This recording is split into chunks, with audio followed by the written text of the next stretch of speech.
Hi everyone, আজকে বানিয়ে দেখাবো কিভাবে খুব সহজেই ডালপুরি বানানো যায়। এই রেসিপিটা হচ্ছে সম্পূর্ণ আমার খালামুনির। আমার খালামুনি বাসায় আসছিল, আর আমি আমার খালামুনিকে বলছিলাম যে একটু ডালপুরি বানাও, অনেকদিন ডালপুরি খাচ্ছি না।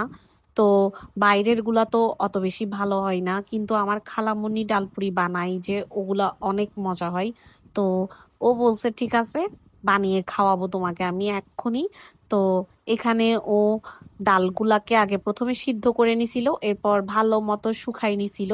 এইখানে ডালগুলো ভালো মতো শুকানোর পর কিছু ধনিয়া পাতা দিয়ে নিল। ডালগুলো কিন্তু ভালো মতো সিদ্ধ করে শুকাই নিতে হবে, এটা কিন্তু অনেক সময় নিয়ে করতে হয়।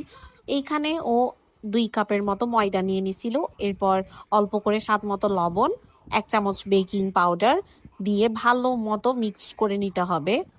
এরপর এখানে অল্প করে তেলও দিয়ে নিচ্ছে যেন ডোটা করার সময় হাতে লেগে না যায়। এরপর তেল দিয়ে কিন্তু ভালো মতো মিক্সড করে নিতে হবে ময়দার সাথে। এরপর খালামণি এখানে কুসুম গরম পানি দিয়ে দিল, আর ভালো মতো এগুলাকে মিক্সড করে নিতে হবে। এই যে দেখো, একদম এভাবে সবগুলো মিক্সড করে নিতে হবে। অনেকে এটা করো না, ডিরেক্ট সব পানি দিয়ে নাও, কিন্তু হালকা হালকা কুসুম গরম পানি মিক্সড করে একটা ডো রেডি করতে হবে। এই তো দেখো, ডোটা কিন্তু একদম সফটলি রেডি করতে হবে। এই যে দেখো, আমাদের ডোটা কিন্তু একদম নরম হয়েছে আর সুন্দর হয়েছে অনেক।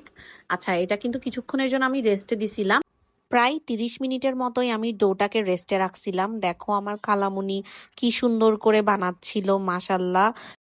এই তো 30 মিনিট পর আমার খালামুনি রুটিগুলার মধ্যে পুরগুলা ঢুকাচ্ছে আর সুন্দর করে গোল গোল শেপ করে নিচ্ছে।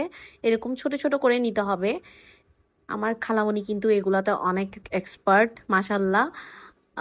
ওর সব নাস্তায় অনেক বেশি মজা হয়, এই জন্য ও যখন আমার বাসায় আসে তখন আমি এক একটার আবদার করি, আর ও আমাকে সবগুলো বানাই বানাই খাওয়াই।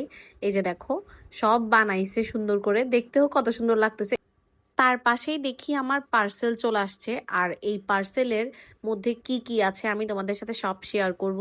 আমার খালামণি একটা একটা ডালপুরি বানাচ্ছিল, আর আমি একটা একটা ফ্রাই করতে দিয়ে দিলাম। ডুবন্ত তেলে দিতে হবে। এই যে, এই তো দেখো, ডালপুরিগুলা কি সুন্দর করে ফুলতেছিল, দেখেই তো কত সুন্দর লাগতেছে। বাইরের ডালপুরির থেকেও বাসায় ডালপুরি বানালে অনেক বেশি মজা হয় আসলে।